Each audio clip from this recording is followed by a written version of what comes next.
चलो next question देखते हैं अपन। नेक्स्ट क्वेश्चन में देखो बोला हुआ है 3 points are located at the vertices of an equilateral triangle whose side equal A. They all start moving simultaneously with a velocity v constant in modulus, मतलब दोनों जो सबकी जो स्पीड है वो कांस्टेंट है, with the first point heading continuously for the second and second for the third and third for the first. How soon will the point converge sorry, है ना, जब मतलब वो सब एक साथ मिल जाएंगे। मतलब हो क्या रहा है देखो, ऐसे एक अपने पास इक्विलैटरल ट्रायंगल है, ठीक है, और इसमें 3 पार्टिकल हैं और तीनों के तीनों वर्टेक्स पे हैं ऐसे, ठीक है। ये ए हो गया और ये हो गया मान लो बी और ये हो गया मान लो सी। अब इन तीनों की जो स्पीड है ना, स्पीड ऑफ मोशन वो सेम रहने वाली है। मतलब ए जो है वो हमेशा बी को देख रहा होगा और बी हमेशा सी को देख रहा होगा मतलब उसके पीछे दौड़ रहा होगा, और सी हमेशा ए के पीछे दौड़ेगा, ठीक है ना। अब अगर मैं यहां पे एक छोटे छोटे इंस्टेंट पे अगर मैं देखूं, है ना, कि भाई एक छोटे से इंस्टेंट पे देखो ए कितना चल जाएगा, ए यहां पे चल जाएगा, बी कहां चल जाएगा, बी थोड़ा सा आगे चल जाएगा, और सी भी थोड़ा सा आगे चल जाएगा। वैसे ये कंटिन्यूअस प्रोसेस है, लेकिन अपन कुछ इंस्टेंट पे अपन ऐसा सोच सकते हैं कि ऐसा बनेगा कुछ।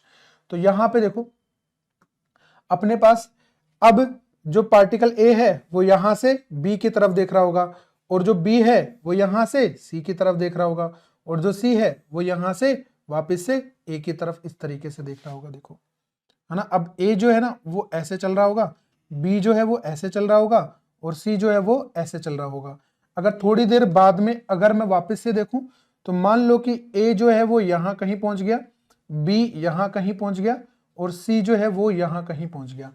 अब जो ए है वो बी को देख रहा होगा ऐसे कुछ, और जो बी है वो सी को देख रहा होगा, और जो सी है वो कुछ ए को इस तरीके से देख रहा होगा। एक और अगर मैं ट्राइंगल देखूं तो ए ऐसे, बी ऐसे, सी ऐसे, है ना। थोड़ी देर बाद ए जो है वो इधर पहुंच गया, बी यहां कहीं पहुंच गया, और सी यहां कहीं पहुंच गया। तो वापस से जो ट्राइंगल बनेगा वो ए बी को देखेगा और बी देखेगा सी को, और सी देख रहा है ए को। तो ऐसा कुछ ट्राइंगल बनता हुआ अपन को नजर आएगा।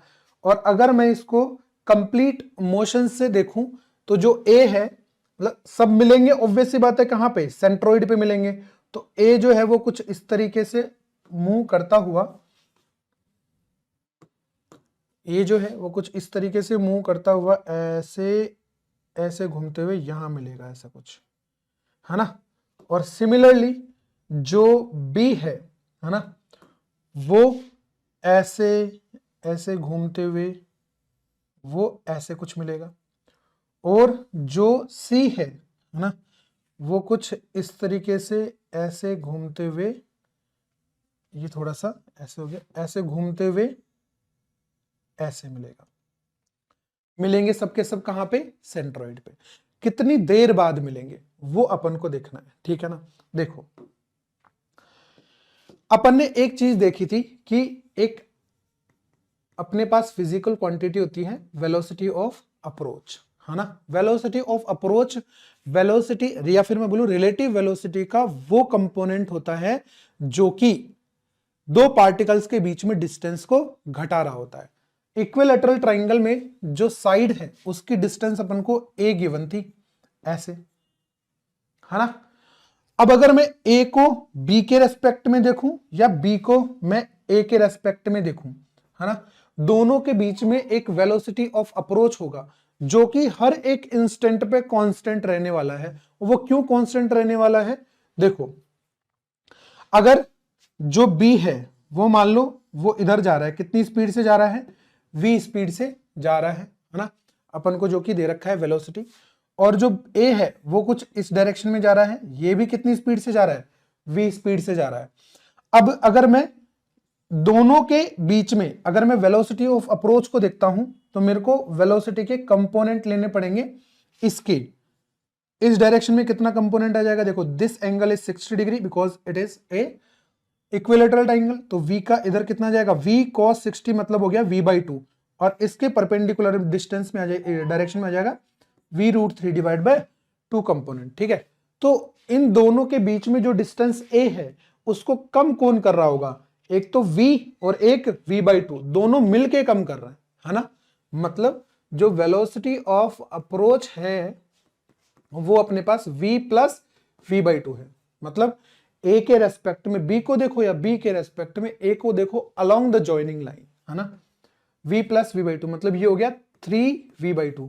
अब देखो क्या ये जो वेलोसिटी ऑफ अप्रोच है वो हर एक इंस्टेंट पे सेम है क्या, बिल्कुल सेम है। क्यों, क्योंकि पार्टिकल्स की जो वेलोसिटी है वो सेम है, तो पार्टिकल हर एक इंस्टेंट पे एक इक्विलेटरल ट्राइंगल पे होगा। कैसे, कोई भी ट्राइंगल को देख लो, इस पिंक वाले ट्राइंगल को देख लो, ग्रीन वाले को देख लो या रेड वाले को देख लो, किसी भी ट्राइंगल को देख लो, हर एक इंस्टेंट पे पार्टिकल्स इक्विलेटरल ट्राइंगल पे हैं, तो ए की जो वेलोसिटी होगी वो हमेशा उसका कंपोनेंट कितना आएगा डायरेक्शन में v/2। तो वेलोसिटी ऑफ अप्रोच कैसी रहने वाली है, दैट रिमेन्स कांस्टेंट।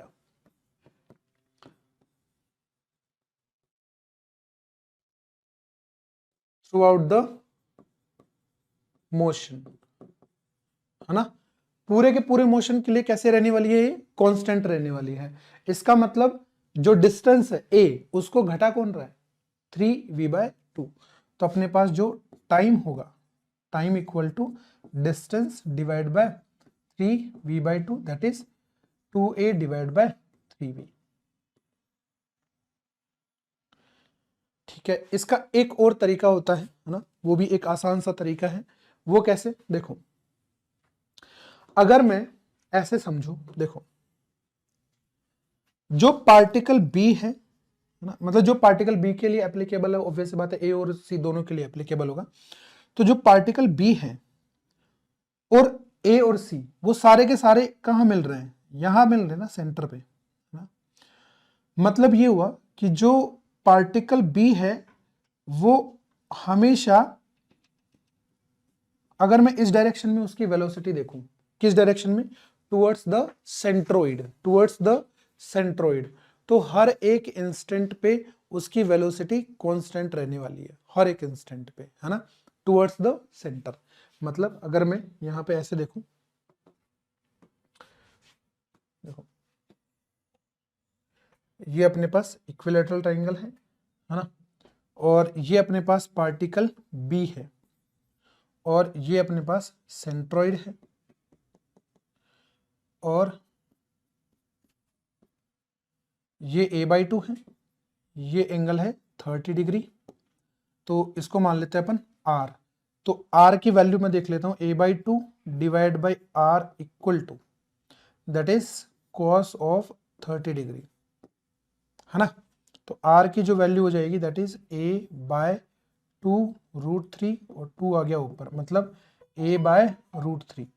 तो जो इसकी जो डिस्टेंस है r की वैल्यू दैट इज a/√3। अब अगर जो b है उसकी जो वेलोसिटी है वो हमेशा इस डायरेक्शन में है, टुवर्ड्स द c, और इस वेलोसिटी का अगर मैं कंपोनेंट ले लेता हूं इस डायरेक्शन में, that will be v cos 30। अब देखो ये जो कंपोनेंट है ना वो हमेशा किस डायरेक्शन में है, टुवर्ड्स द सेंट्रोइड, और ये हर एक इंस्टेंट पे towards the centroid v cos 30 ही रहने वाला है, हर एक इंस्टेंट पे, है ना। मतलब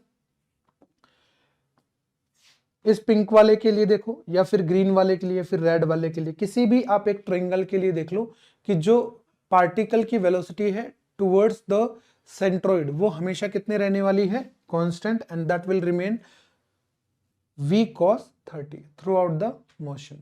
कितना डिस्टेंस ट्रेवल करने वाला है, r, है ना। तो टाइम जो लगेगा that is equals to r divide by v cos 30, मतलब कितना हो गया, a/√3 divide by v cos 30 होता है अपने पास √3 डिवाइड बाय 2, तो यहां से जो टाइम आया that is equals to 2a divide by 3v। ठीक है, इसको अपन ऐसे भी सोल्व कर सकते हैं। ठीक, चलिए।